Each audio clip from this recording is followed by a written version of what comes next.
The Book of Jonah. Jonah, chapter 1. The word of the Lord came to Jonah, son of Amittai. Go to the great city of Nineveh, and preach against it, because its wickedness has come up before me. But Jonah ran away from the Lord and headed for Tarshish. He went down to Joppa, where he found a ship bound for that port. After paying the fare, he went aboard and sailed for Tarshish to flee from the Lord. Then the Lord sent a great wind on the sea, and such a violent storm arose that the ship threatened to break up.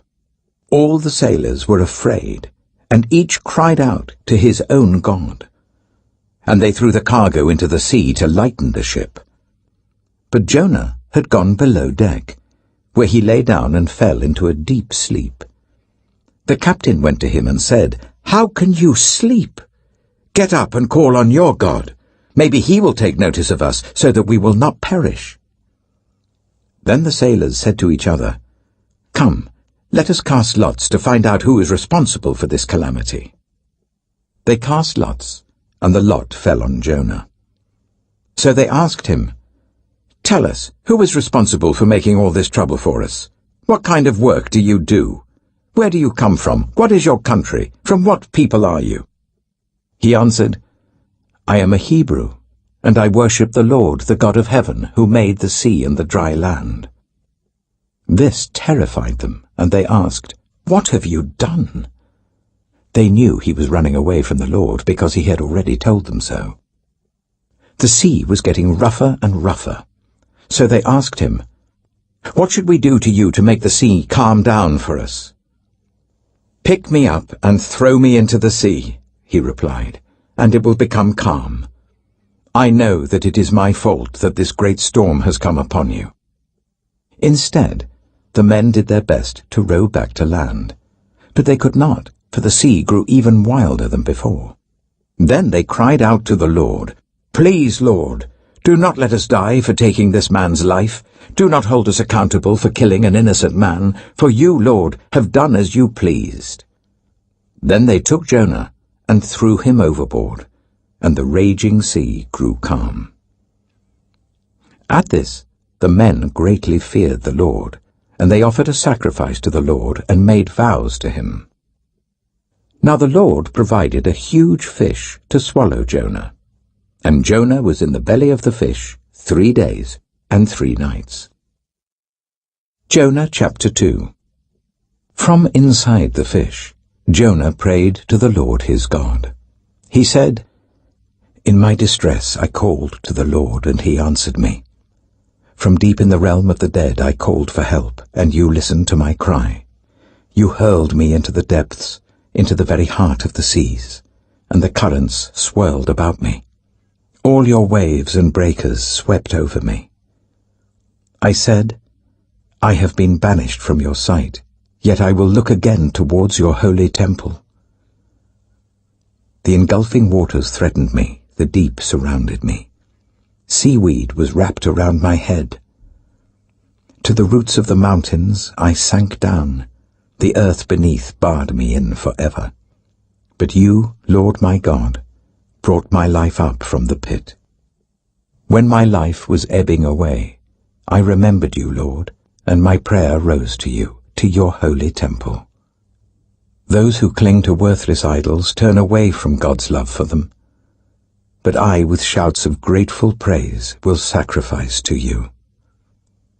What I have vowed, I will make good.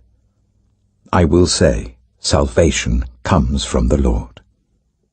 And the Lord commanded the fish, and it vomited Jonah onto dry land. Jonah chapter 3. Then the word of the Lord came to Jonah a second time. Go to the great city of Nineveh, and proclaim to it the message I give you. Jonah obeyed the word of the Lord and went to Nineveh. Now Nineveh was a very large city. It took 3 days to go through it. Jonah began by going a day's journey into the city, proclaiming, 40 more days and Nineveh will be overthrown. The Ninevites believed God. A fast was proclaimed, and all of them, from the greatest to the least, put on sackcloth. When Jonah's warning reached the king of Nineveh, he rose from his throne, took off his royal robes, covered himself with sackcloth, and sat down in the dust. This is the proclamation he issued in Nineveh. By the decree of the king and his nobles, do not let people or animals, herds or flocks taste anything. Do not let them eat or drink. But let people and animals be covered with sackcloth. Let everyone call urgently on God. Let them give up their evil ways and their violence. Who knows? God may yet relent and with compassion turn from his fierce anger so that we will not perish. When God saw what they did and how they turned from their evil ways, he relented and did not bring on them the destruction he had threatened. Jonah chapter 4.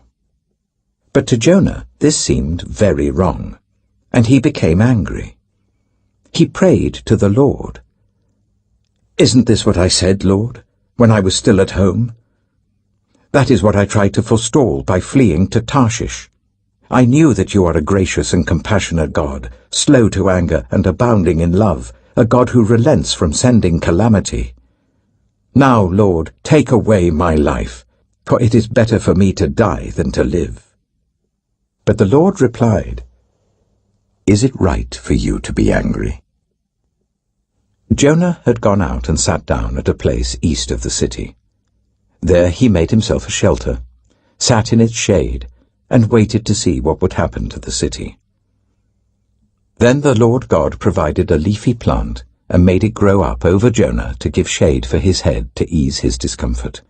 And Jonah was very happy about the plant. But at dawn the next day, God provided a worm, which chewed the plant, so that it withered. When the sun rose, God provided a scorching east wind, and the sun blazed on Jonah's head, so that he grew faint. He wanted to die, and said, "It would be better for me to die than to live." But God said to Jonah, "Is it right for you to be angry about the plant?" "It is," he said, "and I'm so angry I wish I were dead." But the Lord said, "You have been concerned about this plant, though you did not tend it or make it grow. It sprang up overnight and died overnight. And should I not have concern for the great city of Nineveh, in which there are more than 120,000 people, who cannot tell their right hand from their left, and also many animals?"